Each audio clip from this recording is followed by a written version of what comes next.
इस वक्त जो हुकूमत है वो फॉर्म 47 के ज़रिए आई है, वो 8 फरवरी को मैंडेट के ज़रिए नहीं आई है, तो लिहाजा इनका बजट परसों खुद वज़ीर-ए-आज़म साहब ने ये एक्सेप्ट किया है कि ये IMF का बजट है, तो लिहाजा ये आवाम के लिए इसमें कुछ नहीं रखा गया है।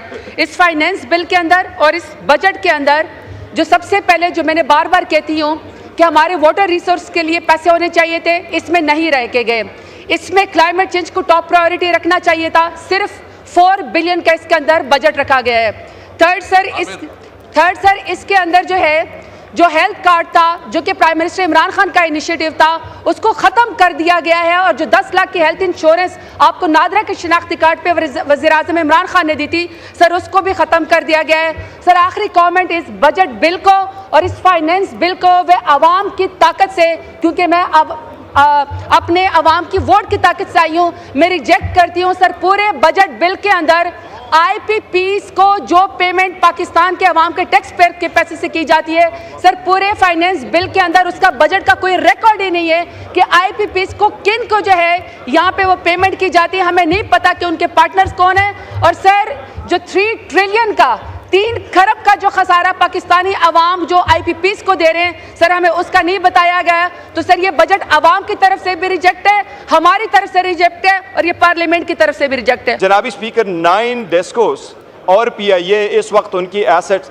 1000 अरब रुपए के हैं, लेकिन अगर आप बजट स्पीच इनकी देख ले, उसमें गवर्नमेंट का क्लेम यही है कि इसको बेच के हमारे पास रियलाइजेशन हो जाएगी जी, रियलाइजेशन हमारे पास हो जाएगी 30 अरब।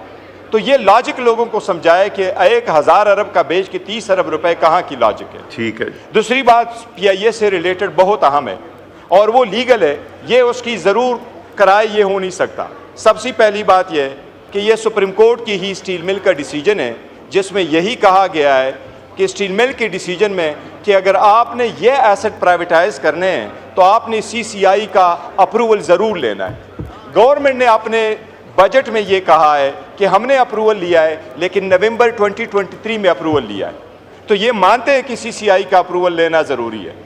अब ख्वाजा आसिफ का केस आया था सुप्रीम कोर्ट में, ये सुप्रीम कोर्ट जा चुके थे, सुप्रीम कोर्ट ने डिसीजन दे दिया था 2013 से वो इनफील्ड है, उसी पे अमल दरामद होता है। और वो यही है कि ये जो अप्रूवल है ये केयर टेकर सेटअप नहीं दे सकती, इसलिए इन्होंने इसका भी ये बीच में ऐड कर दिया था। मेरी इससे गुजारिश होगी कि इस पे ज़रूर होना चाहिए। सेकंड, उससे रिलेटेड जनाबी स्पीकर इनकम टैक्स में ये एक अमेंडमेंट करना चाह रहे हैं। इनकम टैक्स में ये अमेंडमेंट करना चाह रहे हैं कि ये कहता है कि कैरी फॉरवर्ड लॉसेस के लिए, और कैरी फॉरवर्ड लॉसेस यस ये इनकम टैक्स का एक प्रॉपर कंसेप्ट है, लेकिन PIA के लिए इन्होंने स्पेशल कर दिया और PIA के लिए इन्होंने बनाया कि फ्रॉम नाउ ऑनवर्ड्स 1 जुलाई से PIA का कैरी फॉरवर्ड लॉसेस के लिए 10 साल का टाइम दे दिया।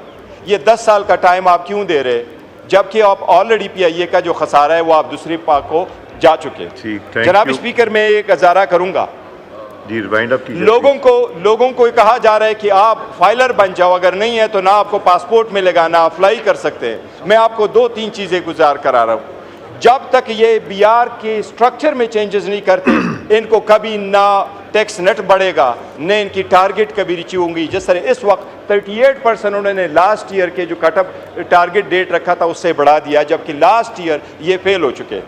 जनाब स्पीकर, अमेरिका में जो इनलैंड रेवेन्यू सर्विसेज है उसका मैं आपको मवाजना कराता हूँ। 2022 की इनकी रिपोर्ट है, उनके पास एम्प्लॉइज़ 2022 में इतने ही एम्प्लॉइज़ है, और मैं स्क्रीनशॉट लेके आ चुका हूँ ताकि वजीर साहब का यकीन हो जाए कि this is for a fact. 2022 की रिपोर्ट के मुताबिक उसके पास इतने एम्प्लॉइज़ है जितने एम्प्लॉइज़ उनके पास 1970 में थे, 15,000।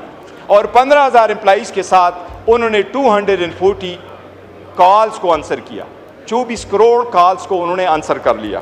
सबसे बड़ी बात उनके ये है कि आज भी वो बजट के हिसाब से जो पॉलिसी बनाते हैं, उनको नेट बढ़ाने के लिए आप नेट तो बढ़ा देते हैं लेकिन स्लेब नीचे कर देते हैं।